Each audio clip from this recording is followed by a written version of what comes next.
Hello again, this is Mrs. Shari, and today we're going to talk about accessing Google Scholar via our school website. As you can see, we started on our website here, which is at providencehigh.net. To find it, go to Student Life, Library Media Center. Scroll down one more time, hit the resource button here, and go to the final page here, where you scroll down until you get to Google Scholar. Now, I know you can go to Google, type in Scholar, and you're at Google Scholar. But should you forget that, that's why we're here. Now, to actually access it, this is what you do. Google Scholar will show you parts or almost all articles that are academically acceptable. As you can see, some of these acronyms down here, if you know any of them, you know that they are legitimate sources for academic research. But they won't, but some articles or books, and you will find books on here too, will not give you all of it necessarily. We're going to look up something, and it's just real easy to look up something, but let's first go to the fact that you do have your Google information bar here. You can do an advanced search here, but it would just give you more options to look for, and you can create a profile. You don't need to. Let me show you how you can get around that. I'm going to look up climate disruption. Climate disruption is the results of climate change, and I'll tell you about that later if you need me to, but come and see me in the library to ask me. So climate disruption, as I typed it in, I got this. This is my search hits. Again, you have the advanced search mode if you do find that you cannot get information here, but we have 574,000 results, so I think that's enough. Just like in Inspire, there's a filter column over here. I'm not going to really do much with that, but as you can see, you can go back as far as you want to, or at least as far as Google wants you to. Now, I'm going to tell you a trick about this thing. To determine whether or not something is going to have partial or all of the article that you're looking for, I have discovered that 99.9% of the time, if there's an HTML or a PDF in front of the article, don't go by this. It will probably have the whole article. Remember, I said 99%. And of course, just like in Inspire, when I showed you that, HTML is going to have a look that will be on the website, like a website, whereas a PDF will be an actual PDF article that came from probably the journal that it came out of.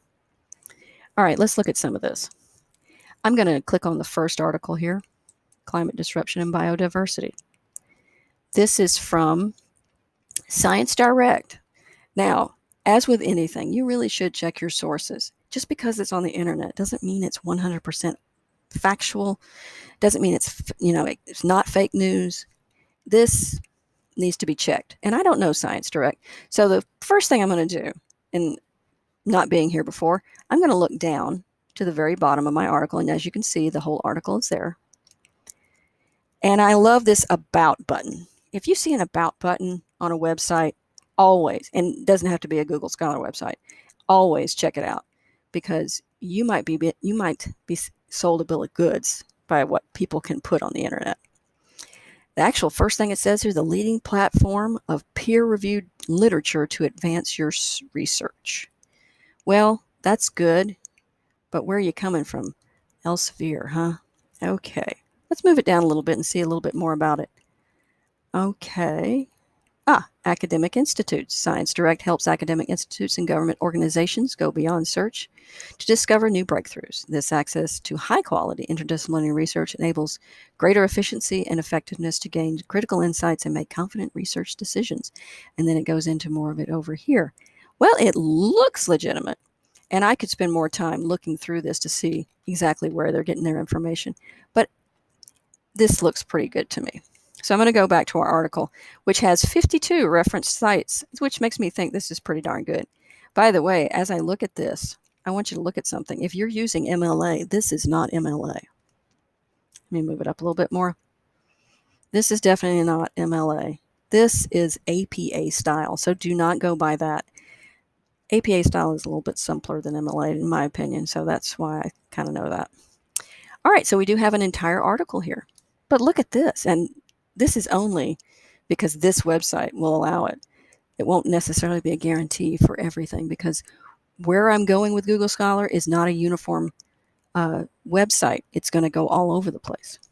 So always remember that what you're seeing here, it might be different when you look at another article. But this one's giving me a download of a PDF. I'm going to download this article. And there it is. And it's giving me the charts and everything like that. And if you don't want to print it off, although you can print it off, you can download it. Let's download the PDF. It's right here. I'm going to make this slightly smaller and just pull it over to my desktop, because I'm going to put it in Google Drive. I'm going to hit my hamburger button, which that's something we made up. Hit my Drive, and I'm going to drag and drop and just stick it anywhere in here. You see it loading, and I could have changed the name of this, but since I'm not going to keep it, I'm just going to leave it there. And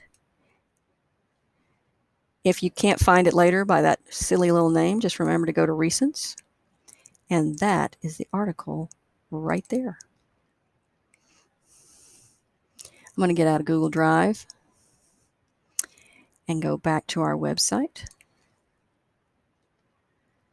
Just close it. And then I'm going to go back to Google Scholar and show you another one. Let's go to this one that doesn't have anything, HTML or PDF in front of it, and let's see what we get. Climate Disruption of Plant Microbe Interactions, from the Annual Review of Ecology, Evolution, and Systematics. It was published on November of 2020, and it was written by all these guys who are professors. As I scroll down, and that's all I get the abstract. What's the abstract? It's the summary of the article. But look here, Miss Shari, it's telling me I can get the full text HTML. Okay, let's look at that. I still don't see it. Where is it? Oh, here it is. I can buy it for 7 days for $32, or buy the whole darn thing for $118. Ugh, don't you dare buy things. For high school students, you guys should find what you need free on your databases or Google Scholar. Let's back up. Let's not use that one. And this one, of course, was a PDF. Let's click on it directly, and you can see it comes directly up as a PDF. It's 12 pages. I can download it immediately, and I would slide it into my Google Drive after that if I liked it. And it's got an abstract in the front. Read this before you download it to see if it actually pertains to what you want to look for. That is Google Scholar. Let me show you one more thing before I let you go. A book. It's got a book. Miss Shari, if something is written in front of this, surely I have the whole book, especially when it's Transformational Resilience, How Building Human Resilience to Climate Disruption Can Safeguard Society and Increase Well-Being. Ooh, that sounds like a thrilling book to read. Okay, I'm being... okay, there it is. Ignore this. I've programmed it to look for in the libraries. And you won't see that on your screen. But buying the ebook will cost me $31.69. Well, I've got it in front of me, don't I? No. You have part of it. Look here. This is a preview. The total pages displayed will be limited. However, you do see that it was published in 2017, redone. And if it did have the libraries available to you, you could probably check it out from there, but it's not locally. Anything blue, if you were to buy this as an ebook, would tell you if it was useful to you. And it will give you parts of the book, as you can see.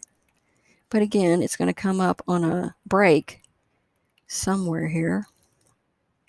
Some pages are omitted from this book preview.